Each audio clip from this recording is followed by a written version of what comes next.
আসসালামু আলাইকুম সবাই, আশা করি অনেক ভালো আছে। সো আজকে আমি রিপ্লাই দেওয়ার ট্রাই করবো এই কমেন্টটা যে ভাইয়া মেডিকেলে চান্স পেতে গেলে জিকে বা ইংলিশে কিভাবে প্রিপারেশন নিব। সো এটা হচ্ছে one of the most common question যারা হচ্ছে নতুন করে মেডিকেল অ্যাডমিশন দাও বা যারা হচ্ছে এইচএসসি রিসেন্টলি দিয়ে থাকো, তাদের জন্য GK English one of the most travel thing. So এইটা একটু মানে শুরুর দিকে একটু খুবই কমপ্লিকেটেড লাগে যে এটা আমি তো জীবনেও পড়ি নাই বা এটার প্রিপারেশনটা আমি কীভাবে নেব। শুধু যে মেডিকেল তা না, ঢাবিতেও ডি ইউনিট বা বিভাগ পরিবর্তন ইউনিটেও জিকে আর ইংলিশ থাকে, যেটা তারা কেউই পড়ে আসে না। কমার্স, সায়েন্স, আর্টস তারা কেউই জিকে পড়ে আসে না। So that's why this is the totally new thing for students. So এটা কীভাবে ওভারকাম করা যায়। সো আমি তোমাদের সাথে আছি সিয়াম ভাইয়া তোমাদের। সো তোমাদের যত মেডিকেল রিলেটেড কোশ্চেন আছে এখানে করতে পারো, আমি রিপ্লাই দেওয়ার ট্রাই করবো। সো জিকে আর ইংলিশের জন্য যদি বলতে যাই, সো জিকে হচ্ছে আমাদের এখানে টোটাল যে মার্ক সেটা হচ্ছে এখানে 10 মার্ক থাকে এবং ইংলিশের জন্য থাকে 15 mark, total 25 mark out of 100। So এখানে 25% মার্ক থাকে, বাকি থাকে 75% মার্ক আমাদের কোথায় কোথায় physics, chemistry and biology. So that's why 75 marks যেটা তোমার fix from your previous syllabus, ইন্টারে যা যা পড়ে আসছো ওইখান থেকে বা ফুল সিলেবাস যেটাই বলো। সো ওইটা কিন্তু আমাদের ধরাবাদ হয়, ওইখান থেকে কোশ্চেন হয়, এর বাইরে আসে না। ইন দ্য মিন টাইম যদি ইংলিশ আর জিকের কথা বলো, টোটালি নিউ সিলেবাস। সো এইখানে আমাদের প্রিপারেশনটা নিতে হয় টোটালি আমাদের যে বিগত বছরের কোশ্চেনটা সেটার উপর বেস করে। তো শুরুতে আমরা বইটা নিব, মেডিকেলে পরীক্ষা দিলে মেডিকেলে কোশ্চেন ব্যাংক বা ঢাবিতে পরীক্ষা দিলে ঢাবির কোশ্চেন ব্যাংক, কোশ্চেনটা নিয়ে আমরা অ্যানালাইজ করবো কোন কোন টপিক থেকে কোশ্চেন আসে। সো এটা তুমি না করলেও হবে, বিভিন্ন কোশ্চেন ব্যাংক অ্যানালাইজ করাই থাকে। সো এটা হচ্ছে ফার্স্ট কাজ জিকে ইংলিশের জন্য, যে বিগত বছরের কোশ্চেনগুলো সলভ করা। সেকেন্ড কাজ হচ্ছে তোমার কিছু কিছু টপিক আছে ফিক্স, পার্টস অফ স্পিচ বলো, ফ্রেজ বলো, ক্লজ বলো ইংলিশের ক্ষেত্রে। আবার জিকের ক্ষেত্রে যদি ধরা যায়, জিকের ক্ষেত্রে আমাদের বাংলাদেশের ইতিহাস, মুক্তিযুদ্ধ, 1952 সাল, 1952 থেকে 1971 সাল সিকোয়েন্স করে এই জিনিসগুলো বেশি আসে। One of the biggest thing যে আমরা যখন এক্সাম দিতাম, আমি এক্সাম দিই মেডিকেলে 2018 সালে। তো তখন কিন্তু আমাদের আন্তর্জাতিকটাও আসতো, মানে ইন্টারন্যাশনাল নিউজ সবই আসতো।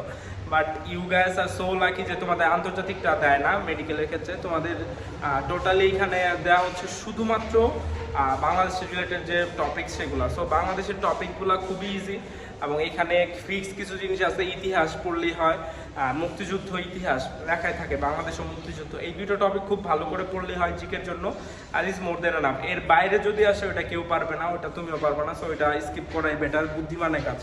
আর ইংলিশের ক্ষেত্রে ইংলিশে যে যে টপিক বললাম, টপিক ধরে ধরে তুমি যদি কাভার করো ইংলিশের রুলসগুলো এবং বিগত বছর কোশ্চেনগুলো, আই হোপ তোমার 60 to 80% প্রিপারেশন হয়ে যাবে।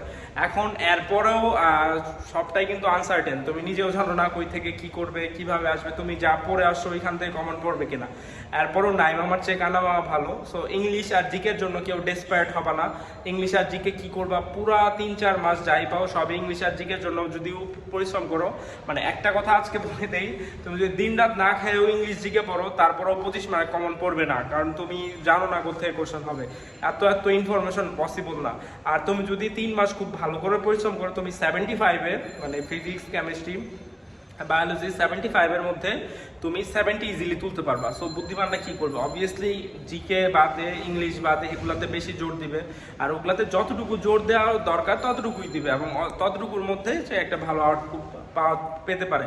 আর আরেকটা মজার বিষয় বলে দিই, যারা জিকে ইংলিশ নিয়ে ভয় পাচ্ছ, তোমাদের জন্য একটা গুড নিউজ, যে যদি কেউ প্রিপারেশন নাও নেয়, তারপরেও জিকে আর ইংলিশে তুমি যদি মানে তোমার 0 লেভেল থেকে বা ক্লাস 1 থেকে এইচএসসি পর্যন্ত যত ইংলিশ পড়েছো বা যত জিকে শুনেছো, সেখান থেকেও তুমি যদি প্রিপারেশন নাও, মিনিমাম 25টার মধ্যে দেখবা 10টা হয়ে যাবে, ইজিলি হয়ে যাবে।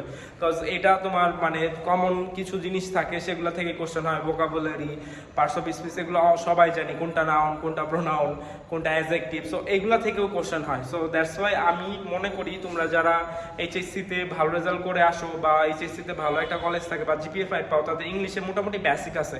ওই বেসিক থেকে আশা করি তুমি তোমার রিপ্লাই পেয়ে গেছো। এবং আরও যদি কারো কোনো কোশ্চেন থাকে অ্যাবাউট অ্যাডমিশন বা একাডেমিক কিছু, বা কোনো একটা সাবজেক্টে কোনো জিনিস কীভাবে পড়বা বা কীভাবে বুঝবে, বা কোনো টপিকও বুঝতেছো না, সেটা তুমি কমেন্টে জানাইতে পারো, আমি ট্রাই করবো অ্যান্সার দেওয়ার।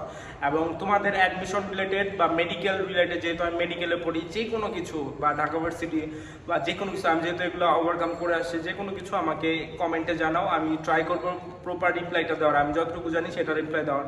সো দেখা হবে পরে কোনো ভিডিওতে। আনটিল দ্যান গুড বাই, আসসালামু আলাইকুম।